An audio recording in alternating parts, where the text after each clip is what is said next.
Welcome to the I Never Worry podcast with DB and John, where we discuss emotional intelligence with everyday people dealing with everyday situations. It's me, your co-host, John, and I'm so glad that you joined us. Wherever you may be right now listening to us, thank you so much. We really appreciate it. For part 2 of our conversation with Be Legit and King CYDAL, part 1, the conversation ended in the discussion of becoming vegan. The conversation picks up there in part 2, but we're going to go into how decisions such as becoming a vegan have to do with emotional intelligence. Tell us who you are, where we at. Yo, what up? This Be Legit. You tuned in to I Never Worry podcast. You did. It's your I Never Worry podcast right now.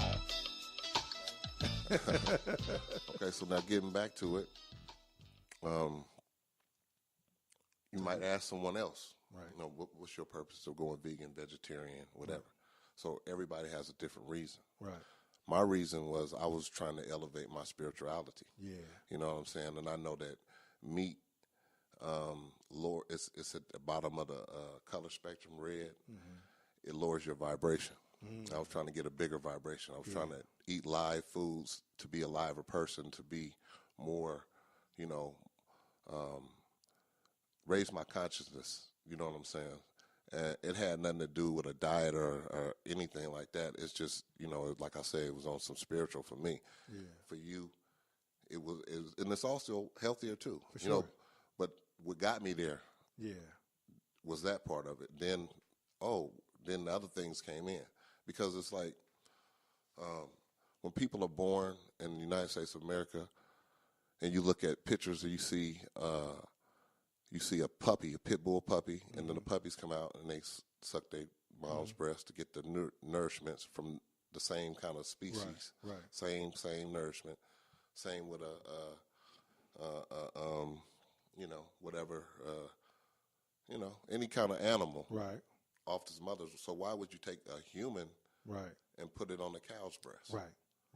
And find out that,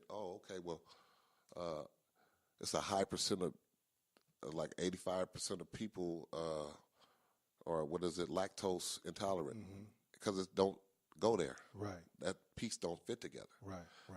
That milk that you're taking from a cow and putting it in a human is basically calciating the pineal gland and causing things to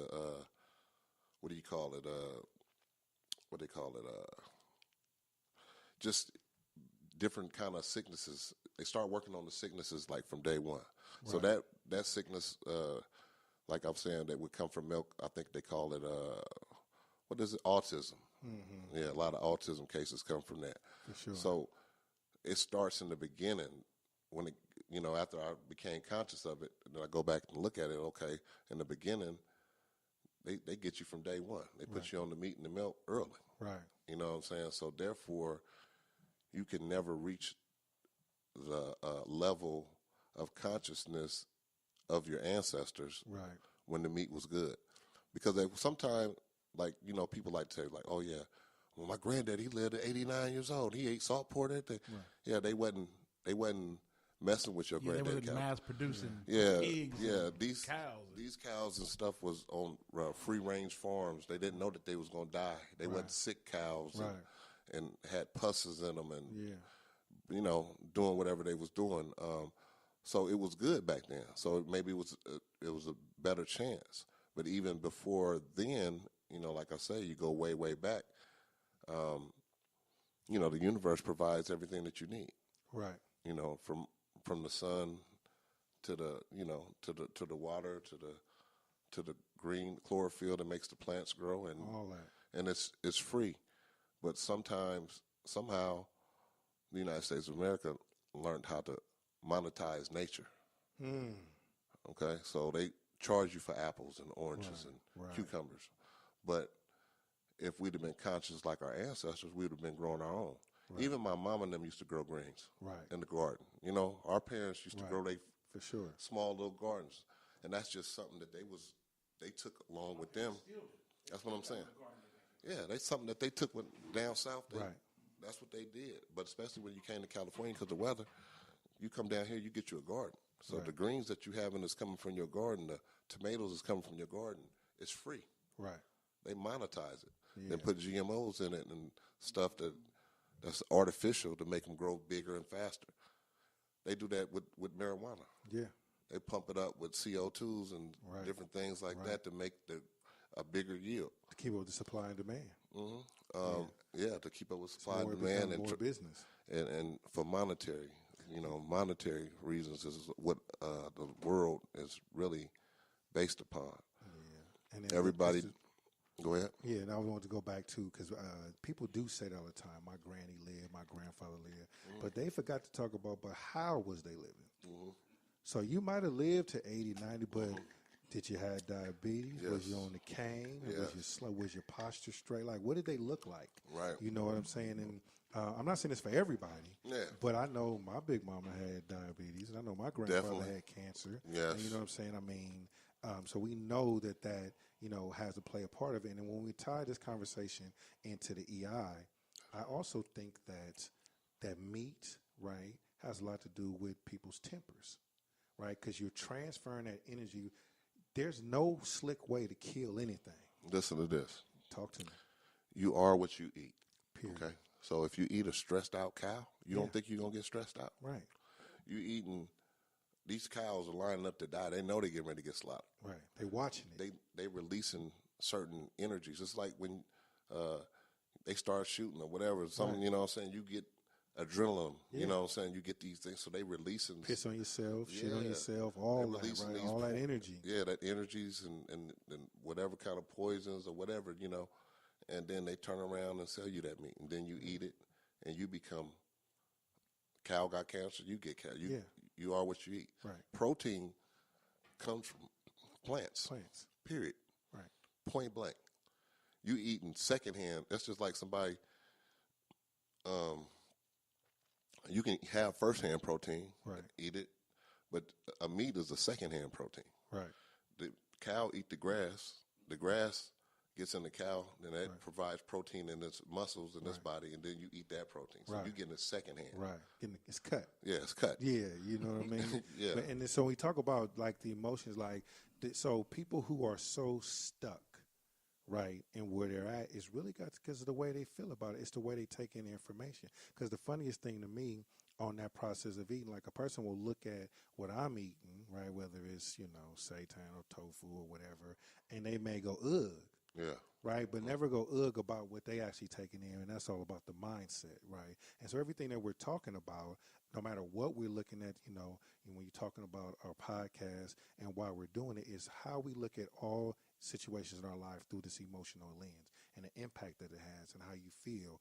We talked about how we could respond in traffic, somebody cuts you off, right? We talked about conflict, right? When somebody say something slick to you and how you respond. You talked about just trying to navigate through the music business. I mean, you've been around for a long time in the music, ups and downs, right? I want to let King chime in for a second too, but I'm going to come back to you because I'm curious to know, trying to maintain in that cutthroat business, right, without getting laid down or having to lay folks down, right, because you seem to keep a respectable image about yourself ever since I've known you. From before I knew you and when I got to know you, right, I always admired your position. Yeah. How do you stay out of, off these weak beefs, or how do people keep your name out the equation? Like, how do you carry yourself, when it comes to that? Right. Well, I would have to give a lot of this credit to the 80s D-Boys. Okay. Just the way they ran it. Interesting. Young dudes at 18, 19 years old were behaving like real gentlemen. You know what I'm saying? I've seen a lot of organizations, when somebody would give a party, everybody go out to the parties. You got this crew, they in a certain color, this crew in a certain color, but they come to pay homage to this man, and they might even buy him a Rolex for his birthday. And it's just playerism is what I like to call it. Just being, you don't need a book or nothing to tell you how to be, between right and wrong, how to, what's right and what's wrong, and just being solid. And a lot of, when times is good, it was a lot of solid dudes around back in the 80s, you know what I'm saying, that did a lot of stuff that kind of sparked it. That's what I want to be like, you know what I'm saying? I wanted to be, you want to be respected as a gentleman. At the same time, you got what you got going on, and then not to be in nobody else's stuff either. You know what I'm saying? It's like, we just got certain rules and regulations that we had in the 80s. Like, if somebody getting down with this dude, that's their business. It's a war over there. You back off until that war is over with. Then, you know what I'm saying, you don't take sides of, you know what I mean? Just little type of stuff that you learn in order to survive that game and that era. For sure. Carried on with me in the music business and in song and whatever else I do in life. That same script. Guided principles, so to speak. It's just guided principles. Yeah. It don't have nothing to do with being rich or poor. It's just your do's and don'ts. Some things you do and some things you don't do. For sure. That's just what it is. Is it a struggle to I see with other artists, I guess I can already say with you, like, I don't see this, but is there a struggle or a pressure that one could put on itself to kind of live up to a certain image or a certain status that your industry kind of puts or labels on artists or individuals? Yeah. And see, we seen that. Like, I'm going to try to tell you, the blueprint was there. So in the game, we call that, nigga fronting. You know what I'm saying? He a clown to us. Right. You're really a clown when we see you doing that type of stuff, because if you really had it like that, you don't even, because out in here in the beginning of the Bay, like, if you was to be out there and showing, they're coming. Hey. You got it? All right. They're going to be like, man, you don't know what dude's saying. You don't know what I'm talking about. You know what I'm saying? They're coming because you like, hey, look at me. I got everything. Right. So that's a thing that you didn't do. Right. If you check the weather. If everybody out with a coat on, then you bring your coat out. If the coats is being extinct right now, leave it home. Sorry about that, but you know what I mean? Yeah. Check the weather, man. Check temperatures and see what's going on, and be cordial to it. Just try to be what it is at that time. You know what I mean? And you're tying that into, because see, emotional intelligence, right? We talked about the first important skill set is self-awareness. Right. The second one is managing your reactions. Mm-hmm. The third skill set is social awareness, which is what you're tapping in right now, right? Being aware of your surroundings, right? And the last part of it is relationship management, right? Mm-hmm. And you recognize the social aspects so that you can manage your relationships accordingly, so that your door is not the one they come knocking on. Right. You know what I'm saying? Correct. But so I'm gonna slide into the skill set of the day, right? And so we like to always provide a skill set for people to have a nugget or audience to listen to, and our skill set for today is, no matter the situation, never let emotions overpower your intelligence. Yeah. Right. No matter the situation, because people will tell themselves that I've been cool all this time, but this time, right? Yeah, that's what they tell you. And the moment you do that, you start this narrative in your head, but it's no excuse, right? And I feel like the only time there's an excuse is if there's no opportunity to have a conversation.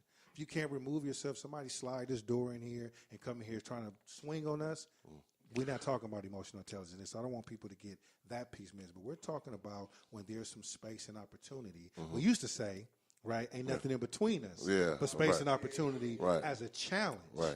But if we turn back in the lens we look at now, space and opportunity is just that. So here's my take on that part. Okay.